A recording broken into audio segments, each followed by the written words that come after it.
Seja bem-vinda, bem-vindo a mais um episódio do Transmissão Direitos Humanos, o nosso podcast para pensar em estratégias de luta por direitos e nutrir afetos. Eu sou a Raquel da Cruz Lima. E eu sou Luísa Luz, e esse podcast também é produzido e apresentado pela Suhaili Youssef. Desde que a gente começou o podcast, lá em outubro de 2018, nosso objetivo tem sido de ouvir pessoas inspiradoras que fazem a luta por direito e estabelecer uma troca muito baseada no afeto e no acolhimento sobre estratégias de resistência. Acho que para todo mundo, a pandemia também tem obrigado a gente a repensar o que a gente faz. Para nós, por exemplo, sempre foi super importante que a gente estivesse todas juntas presencialmente na gravação do podcast. Isso tanto a gente quanto os nossos convidados. E a gente tem muito orgulho de ter conseguido manter esse modelo com a participação de militantes incríveis que atuam fora de São Paulo, como a Lidiane Malanchini, lá no Rio, e o Eliel Silvied, no Jatobá, em Pernambuco. Mas desde o episódio passado, nós começamos a testar novos formatos e temos aproveitado para refletir o que significa a pandemia nesse campo do qual nós falamos, a luta por direito e o trabalho de defensores e defensoras de direitos humanos. Eu comentei no episódio passado que, por eu ter um filho pequeno, tem sido super difícil conciliar a atividade de cuidado com qualquer outra coisa, desde o trabalho remunerado até a rotina que eu tinha de ouvir outros podcasts. Então me chamou super atenção quando eu vi uma pessoa bem próxima da gente lançando um podcast exatamente sobre cuidado. Eu me senti muito acolhida ouvindo sobre o tema, vendo a maneira muito delicada e também afetuosa como elas conduziram esse podcast. Esse podcast é o Cuidar, verbo coletivo. E aqui no TDAH também, cuidado sempre foi um tema importante, né? Pensando no cuidado dos defensores e das defensoras de direitos humanos. E por isso a gente pensou em trazer aqui pro TDAH um pouquinho do cuidar, verbo coletivo, para que você que escuta a gente também tenha essa oportunidade de ser tocado como eu fui quando eu ouvi o podcast. O Cuidar, verbo coletivo é produzido pela Bruna Angotti e pela Regina Stella. Hoje a gente vai reproduzir o último episódio do Cuidar. Mas pra gente contextualizar melhor, conversamos por mensagem de áudio com a Bruna e com a Regina para elas explicarem um pouquinho para nós como surgiu a ideia de falar sobre cuidado por meio de podcast. Oi, Bruna! Oi, Regina! Muito obrigada por toparem essa colaboração aqui conosco do Transmissão Direitos Humanos. Pra gente começar, vocês podem se apresentar rapidinho, falar um pouco quem vocês são, o que vocês têm feito? Olá, Raquel, Luiz e Suhaili, é uma alegria estar aqui no programa de vocês. Meu nome é Bruna Angotti, sou, junto com a Regina, criadora do podcast Cuidar, verbo coletivo, que vocês vão ouvir. Venho da área na militância de direitos humanos, trabalho há muitos anos com mulheres em situação de prisão e questões relacionadas a mulheres e violência de gênero. Minha formação acadêmica é na área de antropologia, sou doutora e mestra em antropologia social pela Universidade de São Paulo e minha atuação profissional principal é como docente universitária, dou aula no curso de Direito da Universidade Presbiteriana Mackenzie. Oi, pessoal do TDAH, é um prazer estar aqui com vocês e com a Bruna. Meu nome é Regina Vieira, eu também sou criadora do podcast Cuidar, verbo coletivo. Eu venho de uma formação jurídica, estudo direito do trabalho, com ênfase nas relações entre trabalho e gênero. Sou mestre e doutora em Direito pela Universidade de São Paulo, professora do programa de pós-graduação em Direito da Universidade do Oeste de Santa Catarina e integro o Núcleo Direito e Democracia do SEBRAP. Bom, como eu falei logo no começo, né, aqui na Transmissão de Direitos Humanos, a gente sempre se preocupou muito com o tema do cuidado e do autocuidado dos defensores e defensoras de direitos humanos. E foi também por isso que quando a gente viu a Bruna divulgando o podcast, a gente ficou muito curiosa para conhecer e imaginou que tinha tudo a ver com o que a gente faz aqui. Então, Regina, fala um pouco pra gente por que, né, falar sobre cuidado, ainda mais porque falar sobre cuidado agora, nesse momento de pandemia. Então, Raquel, o cuidado foi meu tema de doutorado. Nele, eu decidi estudar como o direito, por muito tempo, invisibilizou ou tratou como de menor valor o trabalho de cuidar dos filhos, cuidar da casa, cuidar de familiares ou pessoas dependentes. Então, eu decidi estudar como o direito do trabalho, especificamente, trata as responsabilidades familiares como um dever essencialmente das mulheres, né? E como ele trata as trabalhadoras domésticas como uma subcategoria. Além disso, a Bruna e eu, a gente tem um longo histórico de pesquisa sobre gênero no direito e temas como a maternidade e o cuidado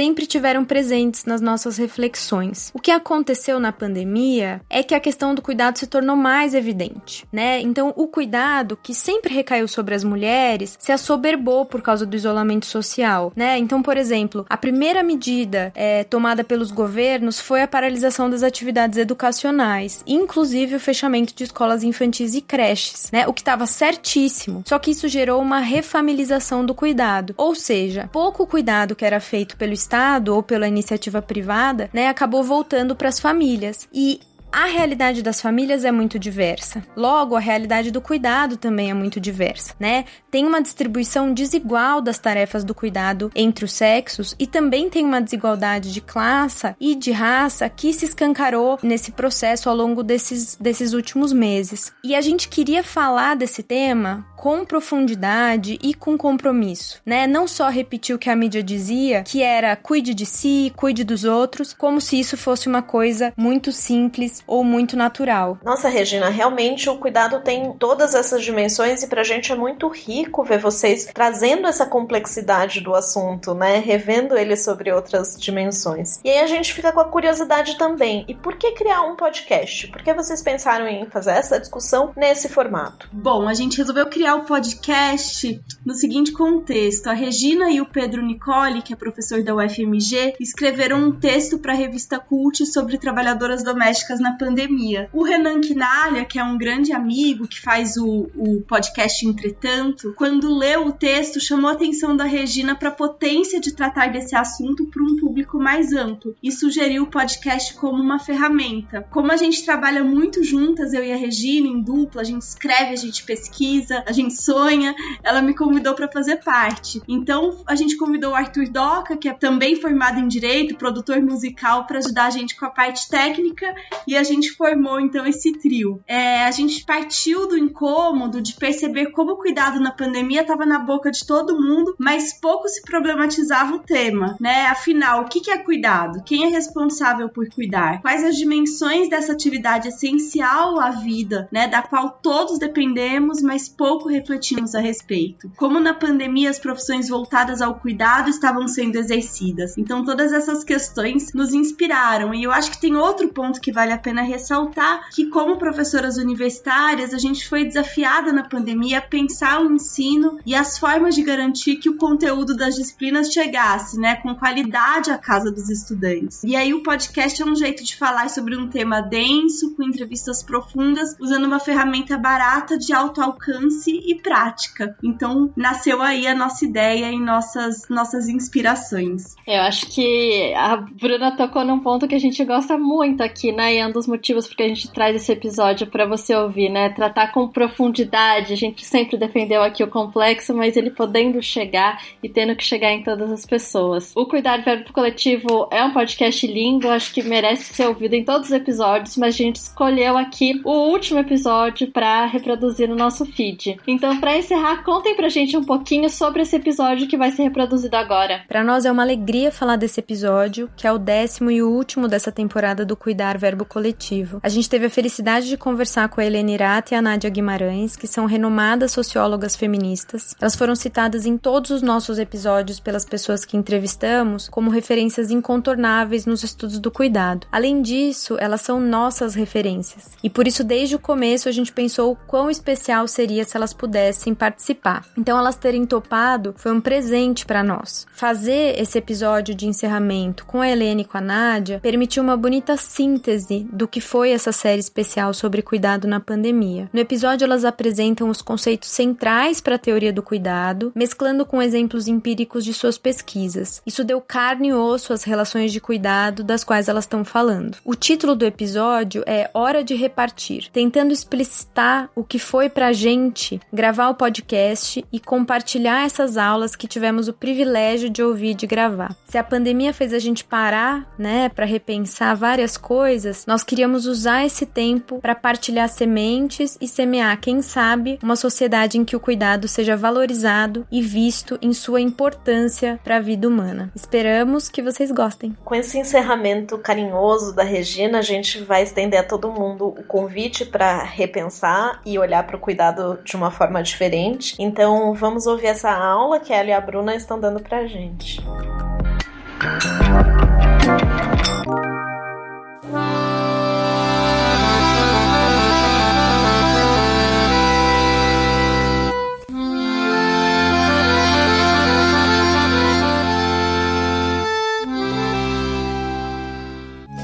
Cuidar, verbo coletivo. Esse é o podcast que vai debater as diversas dimensões do cuidado que foram extravasadas pelo isolamento social na pandemia. Eu sou Bruna Angotti, doutora em antropologia, professora e advogada. Eu sou Regina Vieira, doutora em direito e professora da UNOESP. Chegamos ao final dessa temporada do podcast que usou a pandemia como mote para discutir o cuidado. Este episódio é um presente para todas nós, a oportunidade de ouvir as duas sociólogas que são referência necessária dos estudos do cuidado, Helena Hirata e Nádia Guimarães. Elas foram citadas ao longo das entrevistas que fizemos aqui como leituras incontornáveis para quem quer se aventurar na temática. Além disso, são mulheres que nos inspiram e nos mostram o que é o feminismo na prática. A potência do diálogo com essas pesquisadoras é trazer a lente do cuidado para o nosso cotidiano, redimensionando nosso olhar para ver coisas que muitas vezes passam invisíveis. Assim, no primeiro bloco, conversamos com Nádia Araújo Guimarães, que é livre docente em Sociologia do Trabalho e professora titular sênior do Departamento de Sociologia da USP, pesquisadora do CNPq associada ao SEBRAP e membro titular da Academia Brasileira de Ciências. No segundo bloco, falamos com Helena Hirata, diretora de pesquisa emérita do Centro Nacional da Pesquisa Científica de Paris e professora visitante internacional no Departamento de Sociologia da USP. Nádia, aproveitando a oportunidade de ouvir, nesse episódio, duas das maiores referências nos estudos do cuidado no Brasil, a gente quer começar te perguntando, o que é cuidado? Eu talvez lhe dissesse o seguinte, o que é mais interessante, para mim pelo menos, e que me atrai mais como socióloga do trabalho, interessada na conexão entre trabalho e vida econômica, trabalho e vida econômica tal como tecida e negociada cotidianamente nas relações sociais, é a invisibilidade do cuidado, né? O cuidado talvez seja aquele fenômeno que está no coração da vida social, tá? Que foi por muito tempo deixado invisível e, sobretudo, invisível na multiplicidade das suas formas. Quer dizer, ele é um fenômeno plural, que ele pauta a vida cotidiana das mais diferentes formas. Se você olha com o olhar da literatura, você pode voltar com a ideia de que o cuidado está associado ao sentido de vulnerabilidade. Todos nós somos vulneráveis, seremos vulneráveis em algum momento da nossa vida, nos sentiremos vulneráveis mais dia, menos dia, seremos tratados como naturalmente vulneráveis, duradouramente vulneráveis depois de um certo tempo de vida ou ao começo da vida. Então, essa ideia da vulnerabilidade, que é a contraface do cuidado, quer dizer, a vulnerabilidade nos põe diante da necessidade de ser cuidado, né? Então, o cuidado ele é central porque ele toca a todos, né? Em algum momento, mas mais do que isso, em certos momentos do ciclo de vida, ele é a condição definidora do indivíduo. Quando falamos de uma criança, quando falamos de um idoso, estamos falando de pessoas sobre as quais pensamos que são, antes de tudo, demandantes de cuidado. O cuidado é algo central se a gente pensar o tempo da existência do indivíduo, se a gente pensar a natureza das relações sociais, mas, paradoxalmente, ele é um dos fenômenos da vida social que se tornou mais invisível. Então, o que é interessante nessa pandemia, nessa experiência de vulnerabilidade coletiva, é a notável visibilidade que o fenômeno do cuidado adquiriu. A ideia de cuidado e o trabalho de cuidado, ela recobre múltiplas formas de trabalho, feitas e relações sociais de cuidado, tecidas em muitos ambientes com diferentes atores e atrizes. Então, a gente, quando está falando de cuidado, está falando de coisas que a gente nomeia como cuidado. Por exemplo, o trabalho das enfermeiras, que a gente louva, a aplaude, das auxiliares de enfermagem, dos técnicos de enfermagem, hoje na pandemia. Né? A gente está falando das cuidadoras de idosos, a gente está falando do cuidado profissional. Mas há profissionais que trabalham no cuidado que não são chamadas de trabalhadoras de cuidado, como as empregadas domésticas. Né? Elas são trabalhadoras de cuidado. Elas são hoje reconhecidas enquanto trabalhadoras, com uma gama de direitos, no caso brasileiro. Mas elas não são classificadas nas nossas estatísticas como trabalhadoras do cuidado, embora elas façam cuidado. Né? Então, é uma dimensão dessa invisibilidade, mesmo ali onde o cuidado existe, como trabalho profissional, formal e institucionalmente reconhecido. Pior ainda, o trabalho de cuidado das donas de casa, absolutamente invisível, né?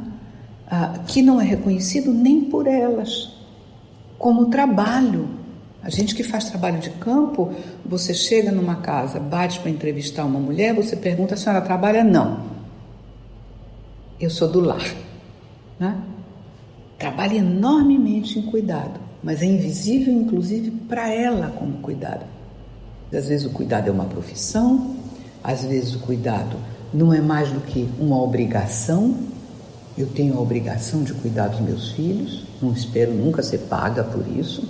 Isso não é, imagina, um trabalho, é um ato de amor. Né? Ou o cuidado que eu faço, e eu gosto também de tratar disso, na forma de ajuda, de relações de reciprocidade com outros na vida comunitária. Nádia, como o cuidado chegou nos seus estudos que já somavam gênero e trabalho na sociologia? Eu vinha, quer dizer, eu desde sempre venho estudando o trabalho. Né? O trabalho é algo que me interessa. Né? Mas comecei muito mais voltada para estudos nos locais de trabalho e nos locais de trabalho que eram reconhecidos como relevantes pela sociologia do trabalho. O trabalho fabril, né? De preferência o trabalho industrial, o trabalho feito por homens, nas fábricas. Então a gente tinha toda uma agenda em torno do trabalho como algo masculino, como algo que se passa no espaço público. Quanto mais eu me internava nesse mundo, mais me chamava a atenção o fato de que esse é um mundo fortemente seletivo, na forma como se ingressa, na forma como se avança dentro dele. Né? Nem todo mundo entra, nem todo mundo progride. E essa seletividade era marcada muito fortemente pelas diferenças de sexo. Né? Eu estudei ambientes industriais masculinos, indústrias onde 90% dos indivíduos eram homens na linha de produção. As meninas ficavam na limpeza, as meninas ficavam nos laboratórios, as meninas ficavam no trabalho administrativo. Né? Então as mulheres começaram a me chamar grandemente a atenção, mas mais a atenção para entender o despartido nas carreiras, o despartido nos salários e, à medida que a reestruturação industrial avança no Brasil, a integração internacional da indústria brasileira progride, fusões, aquisições, modernizações, expulsão, desemprego. As trajetórias de desemprego das mulheres tornavam-se notáveis. Né? Eu comecei a acompanhar as mulheres e a experiência feminina no desemprego. Né?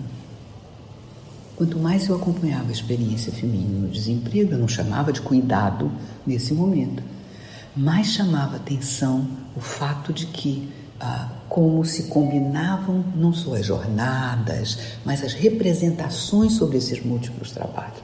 Né? O que me impunha sofrimento enquanto eu estava desempregada? O fato de que estar em casa me aprisiona. Estar em casa é horrível. Eu adorava o tempo que eu trabalhava. Eu tinha uma vida na rua, eu tinha uma vida fora de casa, eu tinha amigos para além da família, eu tinha uma vida no espaço público. Então, essa tensão entre as duas vidas era algo que me chamava muita atenção, e uma dessas vidas era a vida no cuidado. Né? Era o insulamento na casa. Eu não falava de cuidado, né? Mas cuidado estava ali. O insulamento na casa era um insulamento num intenso, notável trabalho de cuidado, não reconhecido. Então elas falavam do insulamento, elas falavam da ausência de reconhecimento, mas ninguém falava de cuidado, nem eu nem elas. Né? É curioso que o cuidado aparece na minha agenda e numa forte interlocução com Helena Hirata e Kurumi Sugita, né? Pela porta de uma outra questão, a do envelhecimento. Né?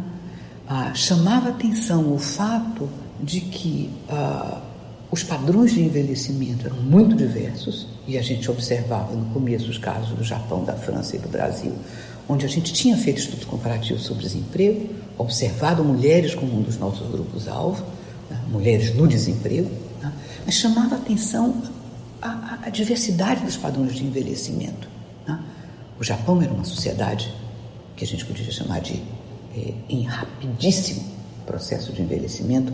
A França era uma sociedade idosa e o Brasil era notável a curva, no nosso caso, mantida a tendência de crescimento populacional por grupos etários. Em 2050 nós seríamos uma sociedade com pesos idosos. E a pergunta é como é que isso convive com o fato de que, de novo, as mulheres tinham aflorado no mercado de trabalho de uma maneira ultra veloz, no caso brasileiro, desde os anos 60, 1960. Né? Muito mais rápido do que qualquer país latino-americano. Né?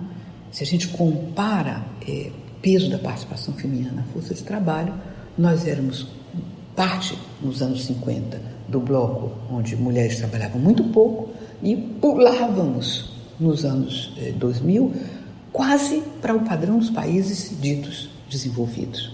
Então, como prover o cuidado numa sociedade que envelhece se a maioria das cuidadoras, aspas, muitas aspas, naturais, naturalmente vocacionadas para tal, já não estavam mais disponíveis para o trabalho de cuidado? Ou estavam, ou como estavam. Então, por aí a problemática chega. Nádia, a noção de circuitos do cuidado é marcante nos seus estudos. Explica pra gente essa noção e por que ela ajuda a entender melhor as relações em torno do cuidado. Por que precisar dessa noção se a noção de cuidado parece ser uma noção em si mesma tão interessante? Primeiro, tão instabilizadora, né? Porque visibiliza algo invisível, né? E, ao mesmo tempo, me causava um certo incômodo o fato de que a nossa literatura, senso estrito do cuidado, não do gênero, né? Mas do cuidado, era uma literatura que privilegiava o cuidado profissional. Não sem razão, o primeiro livro que Helena Hirata e eu editamos em português, ele se chamava como Cuidado e Cuidadoras. Né? E o que é que nos movia, o que é que movia a literatura, era o trabalho profissional de cuidado. Mas o que nos incomodava, já naquele momento, era a ideia de que isso está no subtítulo, há várias faces do trabalho de cuidado. Né? Então, havia uma propensão natural.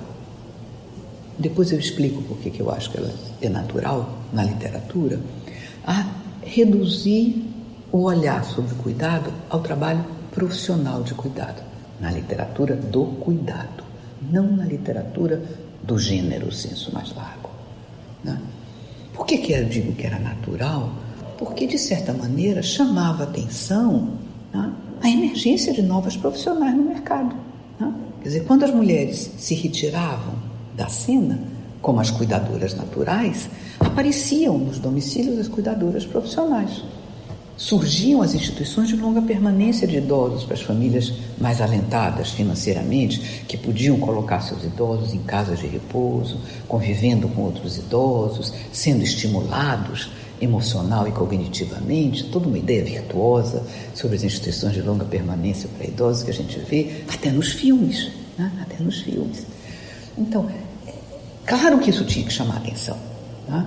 E na ciência social, a nossa agenda, ela é, felizmente, puxada pela realidade.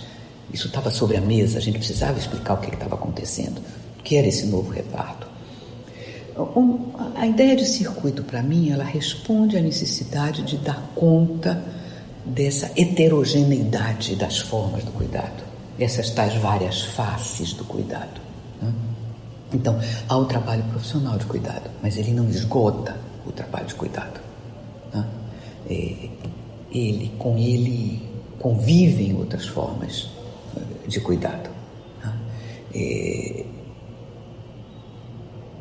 Primeiro, ao longo da vida dos indivíduos, essas várias formas do trabalho de cuidados ficam muito claras. Segundo, em momentos, no mesmo período de tempo, eu tenho um filho, bebê, né? Ele acorda comigo em casa. Se eu sou uma mulher de classe média que pode pagar, ele vai depois para a creche. Se eu tenho a felicidade de estar perto de algum lugar onde o sistema público tem o seu braço com creches públicas, eu consigo entrar na fila e ganhar uma vaga, ele vai para a creche pública, né? Se eu não tenho nada disso, eu recorro à vizinha, que toma conta dos meninos enquanto as mães vão trabalhar, certo? O que significa? A criança, ela está parte do tempo comigo, numa relação pautada pelo afeto, né? Quer dizer, eu cuido daquela criança porque ela é a minha criança. Eu tenho uma especial conexão emocional com ela, né? E a retribuição, ao longo da vida eu vou receber, é o afeto que ela vai me dar, é vê-la crescer, né? Eu cedo a capacidade de cuidar para profissionais, e vou usar profissionais no sentido tão lato que pode caber desde a vizinha que toma conta, né, até a creche lá na outra ponta, certo? Durante um bom momento do dia. E eu retomo depois. Ou seja, eu tenho uma combinação de múltiplas formas de cuidar que estão aí. A mesma criança, é o mesmo trabalho. Pode ser trocar fralda, limpar o xixi, dar de comer. Eu, a minha vizinha, a moça da creche, fazemos exatamente o que na literatura da sociologia clássica do trabalho, século XIX, a gente podia dizer o mesmo trabalho concreto, né? Mas esse trabalho concreto é feito sobre relações sociais totalmente diferentes. E quando variam essas relações, porque variam o significado, no primeiro caso, eu tenho a obrigação de cuidar do meu filho. Isso é um ato de amor. No segundo caso, a minha vizinha, ela faz isso porque ela sabe que eu estou precisando. E eu já ajudei outras vezes, né? Ou a creche faz isso como um serviço remunerado, né? Um serviço profissional remunerado. Ou um serviço público do Estado, né? Os significados são completamente diferentes. As atrizes que estão envolvidas na execução do cuidado são completamente diferentes, embora o ato de cuidar possa ser rigorosamente o mesmo, né? Então, eu acho que a noção de circuito, ela nos permite organizar e enlaçar algo que, volta ao meu ponto de partida, a literatura ordinária do cuidado, no começo, atraída pelas novas profissões, pouco via. Embora a literatura do gênero estivesse chamando a atenção quando tratava do trabalho feminino não remunerado, e isso é central na literatura feminista nos estudos de gênero, né? Quando tratava do trabalho doméstico remunerado, né? Então essas coisas foram tratadas, mas era como se elas estivessem em caixinhas diferentes. Uma coisa era o trabalho doméstico remunerado, outra coisa era o trabalho não remunerado da dona de casa, outra coisa era o trabalho profissional de cuidado. Eu acho que a noção de circuito permite entender que essas múltiplas caixinhas são parte de uma mesma cômoda. E a metáfora da caixinha talvez não seja melhor, porque elas se intercomunicam. O genial de se ver nessa pandemia é essa intercomunicação. Quando eu estou na minha casa e eu não tenho mais a empregada doméstica, porque ela tem que ficar protegida na casa dela, se eu a respeito, né? Então, todo um conjunto de atividades de cuidado que eram no domicílio e que eram pagas, passam a ser gratuitas, né? E todo um conjunto de atividades de cuidado que tinham sido externalizadas numa socialização e divisão de trabalho interinstitucional para a escola, para o lazer, passam a estar nas costas da mãe. Então, os circuitos se embaralharam. Então, é muito interessante ver como a ideia de circuito ela é importante para mostrar a diferença, mas, às vezes, em situações extraordinárias como a atual, a fusão e o preço dessa fusão, sobre que ombros caem esses circuitos fusionados agora.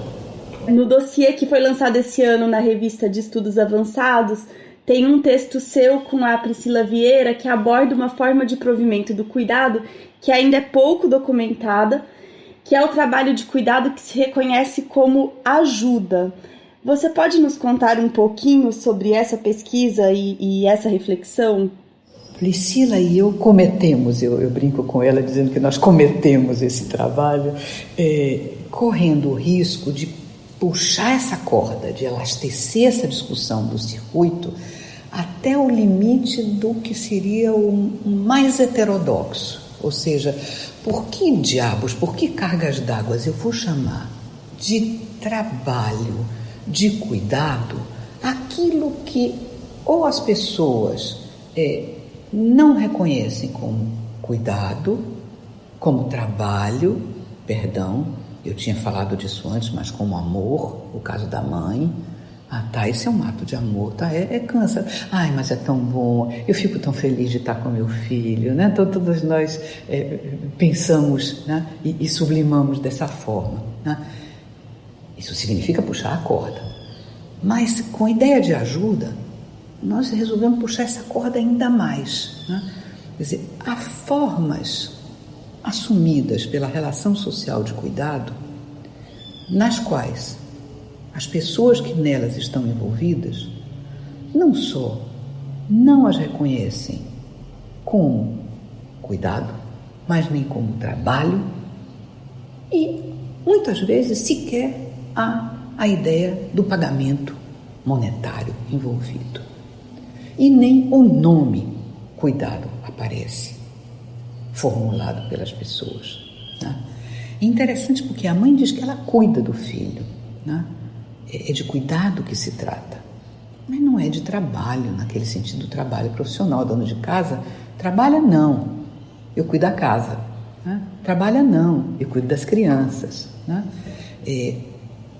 Quando a gente está falando da ajuda, a gente está falando de uma relação social, está querendo estender esse universo do possível nas relações sociais de cuidado até abarcar aquelas formas que estão assentadas em relações de reciprocidade, que não se entendem como uma troca econômica, pode até desbordar, dar lugar a trocas econômicas, mas no limite não precisa disso, esse é o ponto. Logicamente não é necessário para existir, né? E no entanto podem ser tratadas como cuidado, né? O nosso interesse nisso vem sobretudo do fato de que em realidades tão desiguais como a realidade nossa brasileira, a multiplicidade das formas de cuidado se torna ainda maior. Esse é o nosso argumento, né? Tem o cuidado que é provido no mercado, que é pago, que é comprado, né? Ou da empregada doméstica, ou da cuidadora profissional, ou da casa de repouso onde está o meu idoso, ou da creche onde está a minha criança, ou do hospital que atende a recuperação de alguém, certo? Esse cuidado se resolve no mercado, né? E a gente viu nas sociedades capitalistas avançadas como isso cresce, como isso é pujante, como isso é importante, né? Tem uma forma de cuidado que se resolve através do Estado e da política pública, seja produzindo instituições que cuidam, seja regulando direitos de quem cuida, né? Seja ampliando, né, benefícios para as pessoas que temporariamente fazem cuidado, mães que têm crianças, pais que têm crianças, etc., né? Então a figura central é o Estado, né? Isso supõe uma certa arquitetura do regime de bem-estar, né? Ora, em sociedades como a nossa, onde um regime de proteção social ele é frágil, são poucos os protegidos, poucos os que têm direito a ser cuidados, né? E onde as pessoas são pobres, ou seja, elas não podem ir ao mercado comprar cuidado. Como o cuidado é imperioso, volto ao meu ponto de partida, como o cuidado é central, ele tem que se resolver, né? Se ele não se resolve pela via do mercado, ele não se resolve pela via da política pública, ele não se resolve pela combinação, sobretudo, dessas duas, mas há grupos sociais para os quais, ele sendo imperioso, ele precisa se resolver. A mãe tem que sair para trabalhar. Ela chega no trabalho, às 8. Mas para chegar no trabalho às 8, ela tem que sair às 4 de casa. Mas a creche da criança, ela abre às 6h30 ou às 7 horas. Primeiro, o que é que ela faz com as crianças entre as 4 e as 6h30? Segundo, quem as leva na creche. Essa é uma dimensão invisível do cuidado como ajuda. Né? Quer dizer, ele está ali nos interstícios da vida social, da vida comunitária, das relações de reciprocidade tecidas entre os mais pobres. Eu não estou falando da ajuda que eu, como avó de classe média, dou à minha filha quando ela quer ir para o cinema, certo? Não é dessa ajuda, a palavra é a mesma, mas o significado socioantropológico não é. Quer dizer, eu estou falando da outra, que se tece de circuitos de reciprocidade que marcam a vida cotidiana dos mais pobres, em condições de privação vis-à-vis o mercado e de desproteção vis-à-vis o Estado. Nesse texto com Priscila a gente fala de ajuda, mas outros trabalhos da antropologia falam de, aspas, tomar conta. Quer dizer, esse trabalho de tomar conta das crianças, ele é fundamental, ele já veio sendo tratado. O que isso precisa é ser incorporado como parte do patrimônio da reflexão intelectual sobre o cuidado, entende? Isso é fundamental para você entender aspectos como, aparentemente, muito desconexos. Você veja toda essa literatura sobre os chamados nem, os que não estudam e nem trabalham. Quando a gente mexe um pouco nessa caixa preta e olha as meninas que não estudam e nem trabalham, estão fazendo o quê? 80% delas fazem cuidado. Quando você olha as estatísticas do IBGE, elas estão fazendo o que o IBGE chama, aspas, afazeres domésticos. Ou seja, estão cuidado, é trabalho de cuidado, elas estão fora da escola e não podem entrar no mercado porque elas estão fazendo trabalho de cuidado. Estudos qualitativos mostram que às vezes elas estão retidas aí para que as mães possam sair. Elas saem temporariamente da escola. Às vezes elas deixam a escola porque perdem o elo com a escola. Os meninos não. O que é que os meninos fazem? Os meninos que nem estudam e nem trabalham, quando você olha as estatísticas, eles estão procurando trabalho. Então, olha só, isso é um fenômeno macro, né, que desafia a política pública, e quando você começa a arranhar a superfície do fenômeno, o que é que você encontra? A questão do cuidado.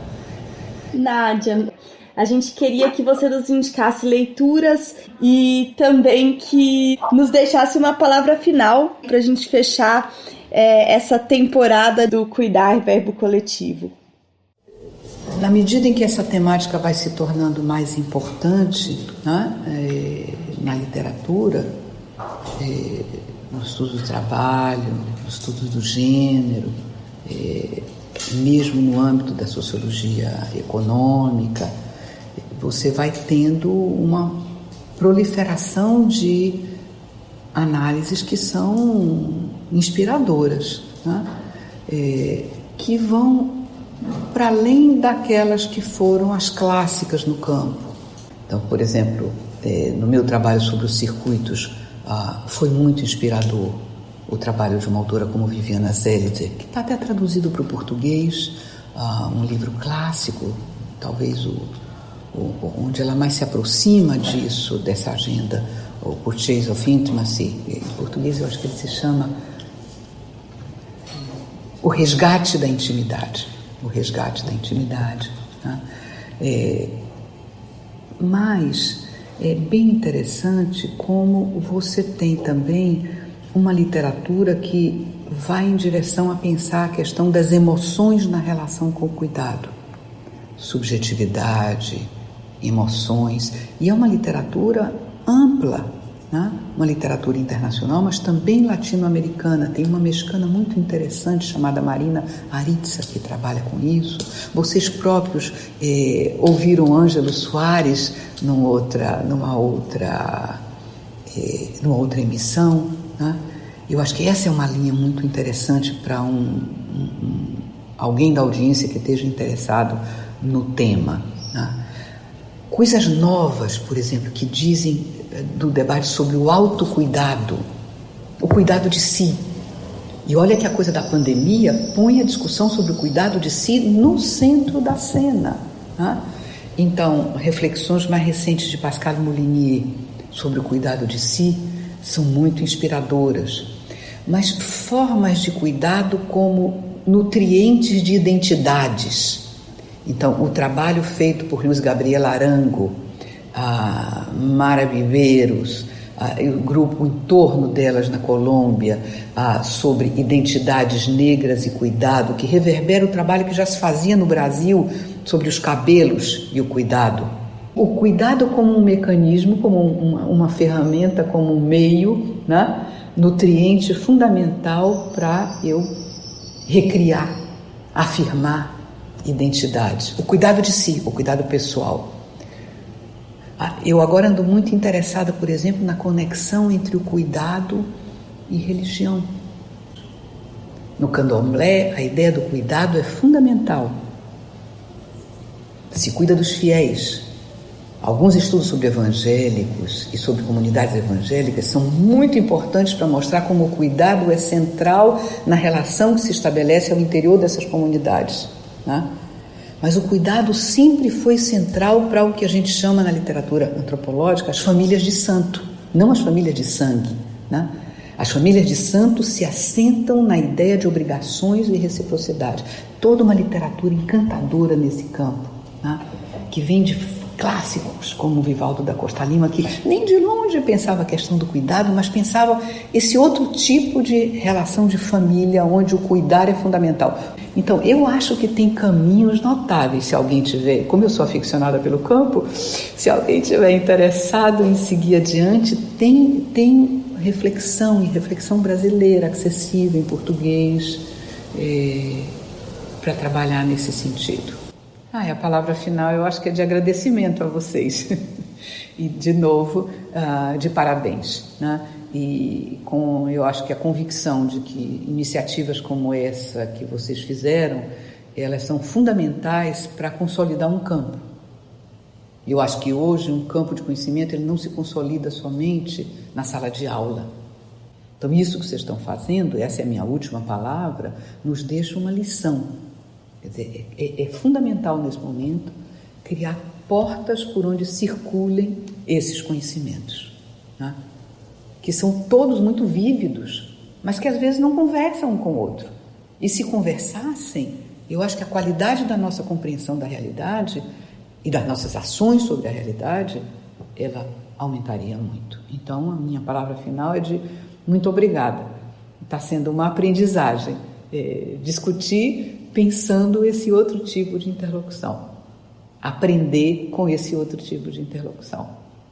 A gente que agradece muitíssimo. Bruna e eu, quando a gente começou o projeto, acho que a gente nunca pensou que seria uma jornada tão rica. E terminar essa série, podendo dialogar com você, com a Helena, é um grande presente. Ainda mais ouvindo palavras tão generosas. Obrigada. Agradecemos mais uma vez a Nádia Guimarães e passamos agora para o segundo bloco com Helena Hirata. Helena, a gente gostaria de abrir a entrevista da mesma maneira como a gente fez com a Nádia, perguntando o que é cuidado. Cuidado não é só uma atitude de atenta, né, em relação a um beneficiário do cuidado, é também uma prática, é também um trabalho, né? Não é só um trabalho, mas como diz Pascal Molinier, é também uma ética e também uma política, né? Que todo trabalho de cuidado implica numa relação ética e numa relação que é de caráter político. Eu acho que a gente pode definir o cuidado dizendo que é um trabalho material, é um trabalho técnico e ao mesmo tempo um trabalho emocional, né? E ela se dá, esse cuidado, o trabalho de cuidar se dá dentro de relações sociais, né? Relações sociais onde intervém o gênero, a raça e a classe social. E a gente pode dizer que majoritariamente as cuidadoras que estão trabalhando nos Estados Unidos, no Brasil ou na Europa são mulheres e não homens, embora haja exceções como nas EPAD, nos IUP, né, nas instituições de longa permanência para idosos no Japão, elas majoritariamente são mulheres. Por exemplo, na França, mais de 80% dos trabalhadores do care são mulheres e não homens, né, hoje em dia, segundo as pesquisas mais recentes de 2017 e 2018. E essas relações de classe, de sexo e de raça intervêm porque são relações de mulheres, majoritariamente pobres, né?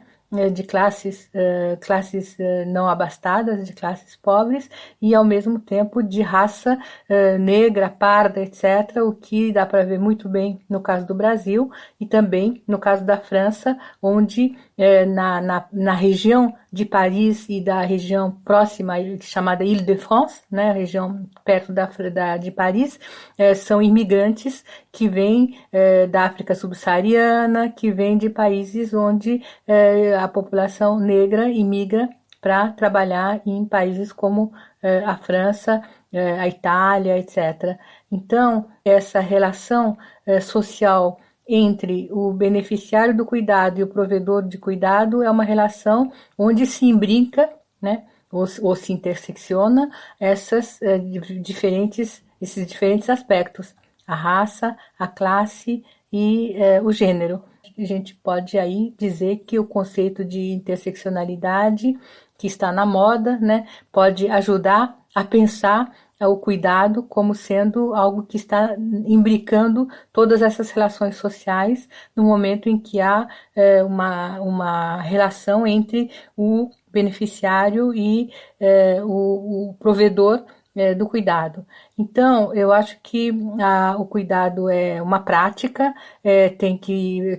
acho que o Ângelo Soares, quando ele foi, né, entrevistado por vocês, falou de todo o trabalho físico, né, todo o trabalho material, o trabalho que a gente chama de dirty work, né, trabalho sujo, de limpar os excrementos e todos os dejetos, etc. Esse trabalho de cuidado, que é uma prática, que é um trabalho prático, não é o único aspecto, há também todo o aspecto ético. E no aspecto ético, acho que a questão da responsabilidade que Flávia Biroli, por exemplo, coloca muito claramente, a questão da responsabilidade é muito importante.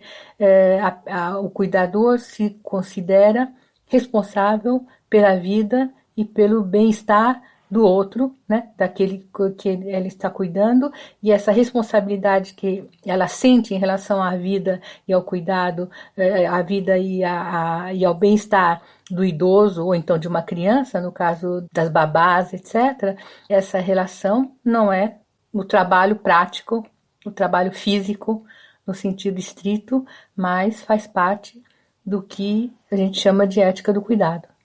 Helena, uma das perspectivas que a gente encontra nos seus estudos é a comparação entre Brasil, França e Japão.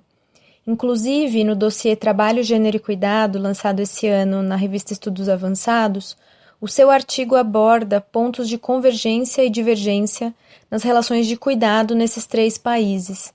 Você pode contar um pouco para a gente dessas comparações? Bom, eu fiz sempre comparações internacionais entre 3 países bastante diferentes do ponto de vista tecnológico, econômico, de desenvolvimento, que é a França e o Japão, que são países capitalistas avançados, e o Brasil, considerado um país em desenvolvimento. E o tema do cuidado também eu declinei estudando esse trabalho de cuidado nos 3 países, e a questão que me pareceu assim mais que se ressaltou mais como convergência entre os 3 países foi a questão do salário, né? Nos 3 países, as cuidadoras, tanto domiciliares quanto as cuidadoras em instituições, diziam que o trabalho delas não era reconhecido, não era pago, devidamente pago, eles ganhavam muito pouco, e os homens que trabalham em instituições no Japão, bastante curioso, né? Porque realmente é um trabalho majoritariamente feminino. Os homens diziam que eles não podiam casar, criar uma família, etc., com o salário que eles recebiam como cuidadores. Então, claro que as diferenças entre os países existem e o Brasil é o país onde o salário das cuidadoras é o mais baixo comparado com a França, que está entre os dois, e o Japão é o que tem salários mais altos relativamente, porque, claro que no Japão há os trabalhadores que são temporários, trabalhadores que não têm um contrato por duração indeterminada, e esses trabalhadores que são mais precários não recebem esse salário considerado bom comparado com o Japão ou a França. A outra convergência que eu vi nos 3 países, que é muito importante, é a questão da saúde no trabalho. É que as cuidadoras e os cuidadores, eles todos se queixavam de ter dor nas costas, lombalgia, etc. E isso por causa das posições que eles têm que utilizar para cuidar dos idosos, para levantá-los da cama, para colocá-los na cadeira de rodas, para tirar da cadeira de rodas e colocar de novo na cama, etc. E eles diziam que era um problema grande a lombalgia, que era uma doença comum, e é comum nos 3 países, porque os cuidadores dos 3 países em entrevistas me disseram a mesma coisa. Acho que o que pode dizer também é que esses trabalhadores, eles não têm nenhum tipo de política da empresa para melhorar a situação, porque perguntando para os diretores das empresas, para os administradores, eles diziam que não tinham nenhuma política para prevenir essas dores nas costas. Na realidade, quando eles começam a ficar doentes, eles são substituídos por outros trabalhadores novos, né, que não têm problemas de costas e assim por diante. E claro que, como é uma coisa comum aos 3 países e comum às empresas e comum a todos, deveria haver uma política, né, de ginástica ou algum tipo de política da empresa, como existe, por exemplo, em relação à LER. Em relação à LER, no Brasil, as empresas onde há mulheres que têm muitos gestos repetitivos, eles fizeram ginásticas muito pouco tempo, né? 5 minutos antes de começar, 5 minutos no fim do dia, etc. Mas eles tinham consciência de que deveria haver algum tipo de política da empresa em relação à saúde no trabalho, o que não é o caso do trabalho de cuidado. Helena, como o tema do cuidado chegou aos seus estudos na sociologia? Na sociologia do trabalho, eu me centrei na questão do trabalho e do gênero, né, da relação entre trabalho e gênero. E o cuidado tem tudo a ver, porque o cuidado é um ato, uma prática, né, uma profissão majoritariamente feminina, né, então a questão do gênero está incidindo fortemente nessa definição. E, ao mesmo tempo, o cuidado não é só uma atitude, uma atenção ao outro, mas é também um trabalho, é o trabalho do cuidado. Então, para a sociologia do trabalho, que sempre estudou o trabalho doméstico e de cuidado, a questão do cuidado, ela é central e foi um prolongamento natural das minhas pesquisas passar a estudar a questão do cuidado. Claro que a idade, a minha mãe que estava idosa, tudo isso influiu no interesse do tema do cuidado e das cuidadoras, né? Quer dizer, a gente, não é o caso de vocês, mas no meu caso, eu estudei firmas multinacionais, estudei desemprego, estudei epistemologia feminista, uma série de questões que não era a questão do cuidado, e eu acho que também a idade influiu nesse surgimento do tema do cuidado nas minhas pesquisas. Eu comecei a fazer essas pesquisas sobre cuidado no fim de 2009.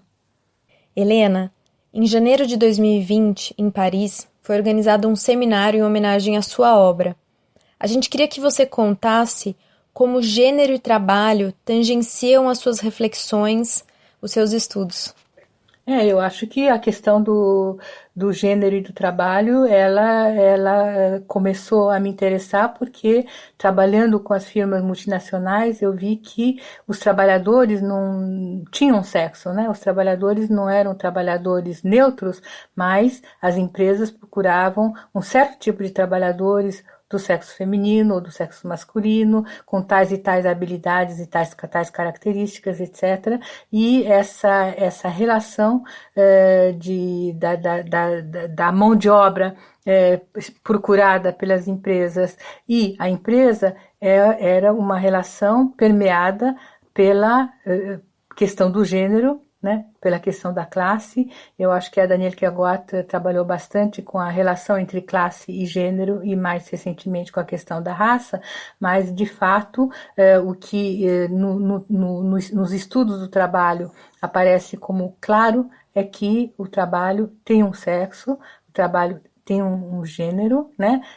Não é por acaso que nós colocamos como título, né, do livro póstumo que a gente organizou, da Elizabeth Souza Lobo, que a classe operária tem 2 sexos, e eu acho que o fato de que os trabalhadores tenham sexo é fundamental porque coloca a questão de que tipo de trabalho elas fazem, e eu acho que a grande originalidade dos trabalhos da Danielle Kerbrat é que ela colocava o trabalho doméstico como tão central quanto o trabalho profissional. Então, quando a gente fala em trabalho, não é apenas o trabalho assalariado, formal, profissional, mas também o trabalho não pago, o trabalho não pago, o trabalho doméstico, o trabalho que as mulheres realizam nas suas casas,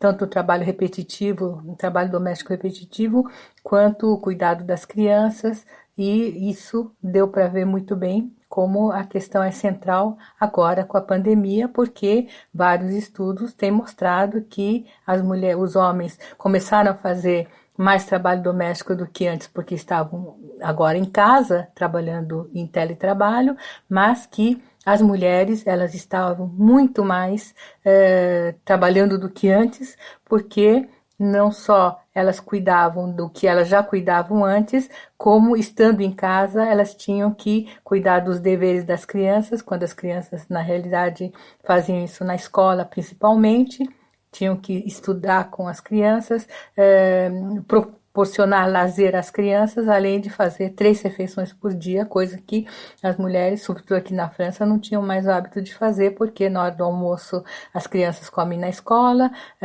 os adultos comem nos seus trabalhos, e era, na realidade, só um jantar que era um trabalho adicional e que agora com o confinamento, acabou sendo um trabalho exaustivo e suplementar que ficou fundamentalmente nas costas das mulheres. Então, eu acho que essa ideia do que é o trabalho e o que engloba o trabalho foi uma das questões importantes nas minhas reflexões sobre gênero e trabalho no passado, e agora com a questão do cuidado ela se revela absolutamente indispensável. Pensar o trabalho no sentido amplo e pensar no trabalho perpassado pelas relações de gênero, de classe e de raça. Helena, você mencionou o isolamento social e o quanto principalmente as mulheres tiveram de cuidar mais, né, e ficar mais em casa, cuidando dos filhos, da família, etc. Então você disse, né, por que é preciso falar do cuidado agora de maneira tão presente? E aí fica a questão, né, como é que a gente faz para que esse debate não desapareça depois que a pandemia passar? Eu acho que é um grande problema, porque muitas questões foram levantadas com a pandemia, né? E agora, por exemplo, com o desconfinamento, a gente está vendo que muita coisa volta atrás, como se não tivesse havido essa tomada de consciência, tomada de reflexão sobre o que representa, por exemplo, a questão da vulnerabilidade. Porque uma das controvérsias importantes entre os especialistas de cuidado até hoje era a questão autonomia ou dependência. E Joan Tronto, né, resolveu a questão da autonomia e dependência, colocando a questão da vulnerabilidade, e assim como Patricia Paperman, uma socióloga francesa, diziam que todas as pessoas são vulneráveis em algum momento de suas vidas. E a Martine Aubry, por exemplo, aqui na França, uma política, né, que quando ela dizia nós queremos uma sociedade do cuidado, os jornalistas, os políticos, homens, diziam que ela queria manifestar que todas as pessoas iam ser fracos, e que eles não eram fracos, eles eram autônomos, e eles não precisavam de cuidado, né?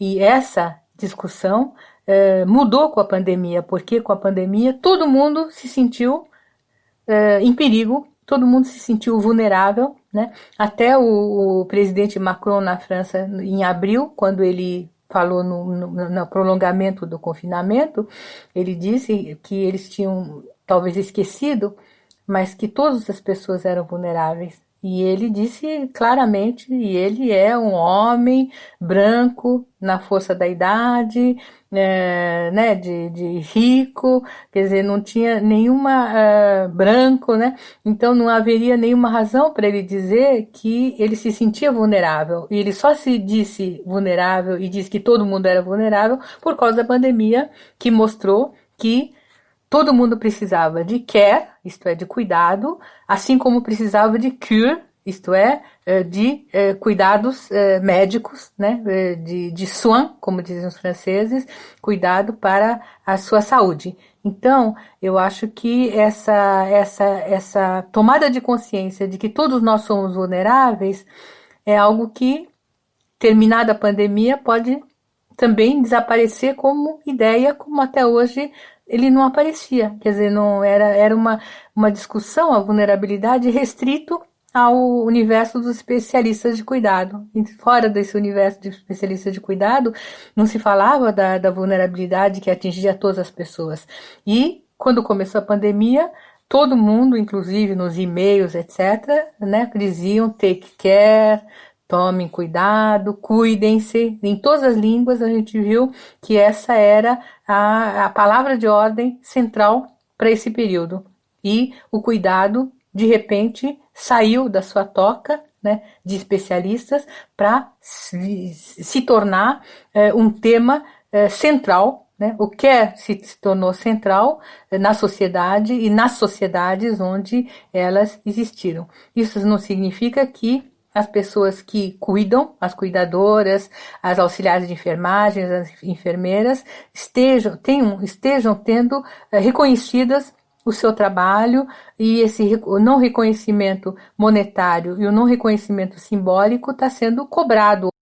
Helena, pensando na necessidade de a gente se organizar para tentar mudar o estado das coisas atual, nossa inspiração é a sua história, que é indissociável da história do feminismo no Brasil.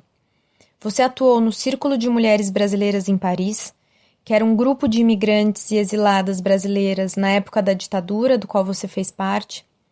Você participou da elaboração do conceito de divisão sexual do trabalho junto a Danielle Kergoat e trouxe esse conceito para cá. Você atuou diretamente no diálogo com os movimentos de mulheres e nos espaços de formação sindical brasileiros nos anos 80, sendo uma das grandes responsáveis por trazer ideias, traduções e materiais feministas para dentro dessas organizações. E até hoje sua referência e suas contribuições são incalculáveis.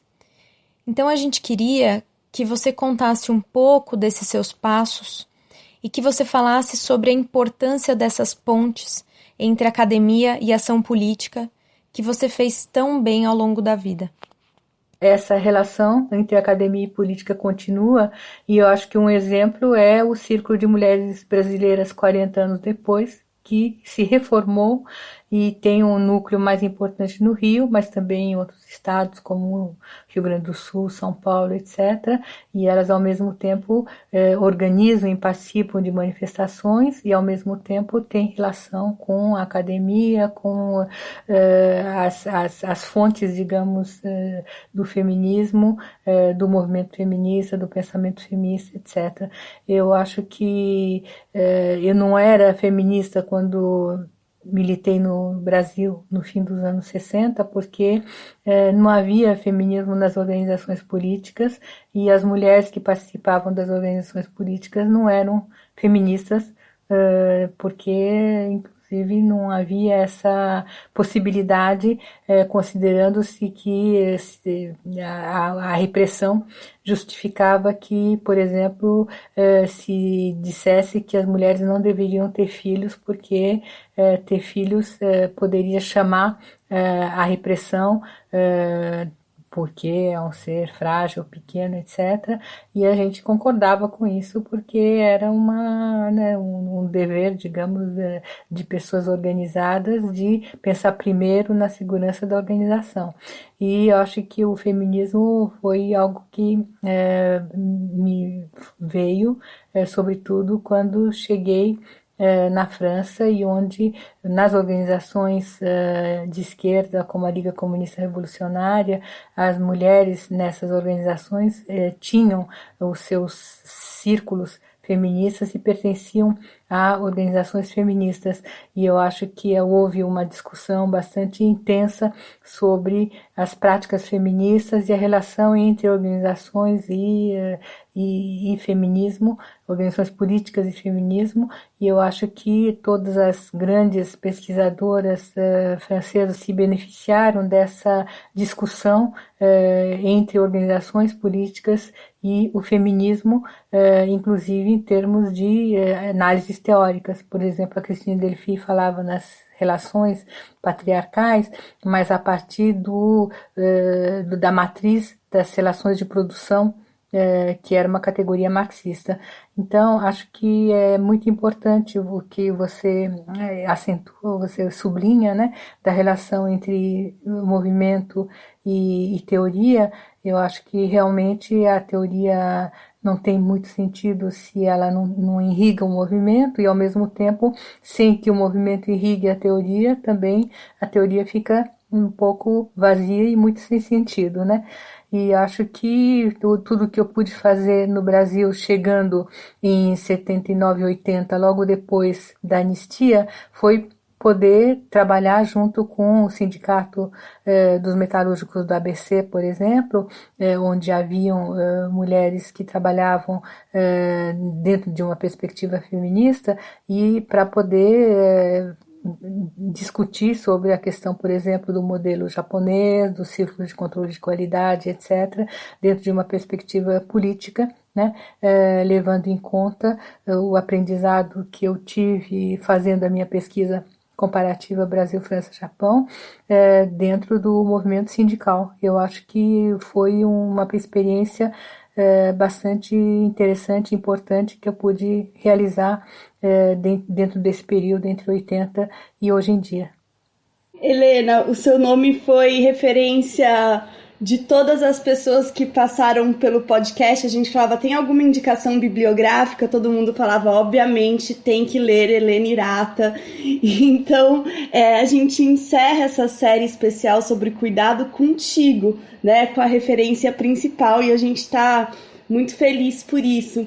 A gente queria saber se você tem sugestões para quem quer continuar conhecendo mais sobre o tema, e também se você tem uma palavra final para as nossas ouvintes e nossos ouvintes. Eu acho que, em relação às referências bibliográficas, tem um live que foi feito pela Sociedade Brasileira de Sociologia, SBS, que vale a pena acessar, muito recentemente, onde houve uma entrevista sobre cuidado e em período de confinamento, com a Nádia Araújo Guimarães, com a Bila Sorge e com a Bárbara Castro, que são 3 sociólogas de 3 instituições diferentes. Também vale a pena ler o artigo da Flávia Biroli na Folha de São Paulo sobre cuidado na pandemia.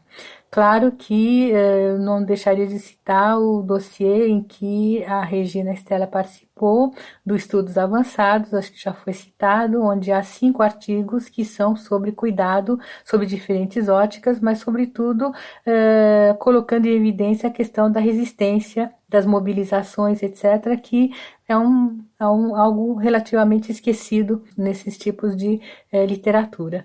Também acho que vale a pena voltar ao Cuidado e Cuidadora, as novas faces do trabalho de cuidado, que eu organizei com a Nádia em 2012, porque há toda uma série de traduções de pesquisadoras como a Arlie Rothschild, como a Miriam Glucksmann, como a Florence Weber, etc., que é difícil encontrar em português e que estão em boas traduções muito bem revistas, porque eu fiz a revisão. Também vale a pena ver um livro que é possível de acessar por via internet, que é o Trabalho de Cuidado, El Trabajo de Cuidado, que foi organizado pela Natasha Bourgeot Garciandia e que traz traduções e também artigos em espanhol, todo o livro está em espanhol, e ele, como é disponível online, ele é de 2018, ele traz uma série de artigos mais recentes, inclusive um artigo meu sobre sexualidade e trabalho de cuidado, que é uma questão bastante importante e que é muito pouco trabalhado até hoje, né? Aqui na França e também no Brasil. Eu acho que o que eu poderia dizer a mais é que acho que esse podcast foi muito importante para alimentar as reflexões sobre o trabalho de cuidado e também para divulgar para além das pessoas mais diretamente especialistas do assunto o interesse em pensar mais amplamente o cuidado como uma questão política, como uma questão ética, né, e como uma questão relacionada aos estudos do trabalho. Eu acho que vocês fizeram um trabalho fundamental e lhes agradeço não só pelo convite para a minha participação, mas pelo conjunto das entrevistas que vocês realizaram. Muito obrigada. A gente que agradece, Helena. Não podia terminar de forma mais bonita e com mais carinho, assim, porque você... Bom, não tenho o que falar. Obrigada. Para encerrar esse episódio, agradecemos mais uma vez a Nádia e a Helena por aceitarem participar e apoiarem nosso projeto. Queremos agradecer a todas e todos que nos ajudaram a fazer com que esse podcast ganhasse vida, em especial ao Renan Quinalha, Marco Aurélio Braga, Renato De Vito, Giovana Sanches, Tereza Nardelli, Tica Moreno, Mariana Mazini Marcondes, Camila Oliveira e Bárbara Correia. Também ao Arthur Doca, nosso grande parceiro, responsável por transformar nosso amadorismo nesse lindo resultado que chega até vocês. Agradecemos também a quem nos ouviu. Os retornos que chegaram nos inspiraram e nos deixaram com muitas ideias para um dia colocar em prática. Além disso, registramos aqui que entrevistamos pessoas com brilho nos olhos, que até o formato do podcast conseguiu captar. São pessoas extremamente comprometidas com o que fazem e que foram muito generosas em compartilhar esses saberes e reflexões com a gente. Dado o contexto, gravamos tudo via internet, com uma série de limitações, mas mesmo à distância, nos emocionamos muitas vezes e tivemos verdadeiras aulas que nos nutriram nesse tempo de isolamento e que nos permitiram uma conexão muito mais ampla do que imaginávamos. Essa série começou como uma ideia e a intenção de nos aprofundar na temática do cuidado, mas terminamos com muitas sementes plantadas e a vontade de seguir adiante. Continuem as trocas com a gente pelo Instagram, pelo Facebook e pelo Twitter, que queremos em breve trazer novidades. Para terminar, usamos a música Vazante, de Tigana Santana, como referência para o título desse episódio final. Se a pandemia foi o nosso momento em que a vida pediu uma pausa, era hora de repartirmos conhecimento. Se o cuidado bateu à nossa porta como uma maré cheia, que as reflexões sobre ele passem a inundar nosso cotidiano. Até breve.